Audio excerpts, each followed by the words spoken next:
Kumullah. Nah, penghina Kangjeng Nabi ketika syariatna dirumpa ku urang. Eta lah sebenarnya mah Prancis mah jauh teuing, ke Emrik mah jauh teuing. Ieu di negara urang.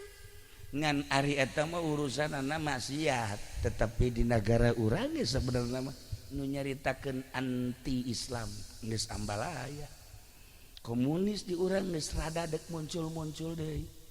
Kajian mah urusannya anu penting mah tegeran bae iman urang, tegeran bae keyakinan urang ka Allah, ka Kangjeng Nabi Muhammad sallallahu alaihi wasallam. Didik anak urang, sing hade ulah salah ngadidik, lamun salah ngadidik cilaka. Tuh pendidik anu nomor hiji adalah indungna, memeh dikabaturkeun didik ku indungna heula. Dongeng keuyeub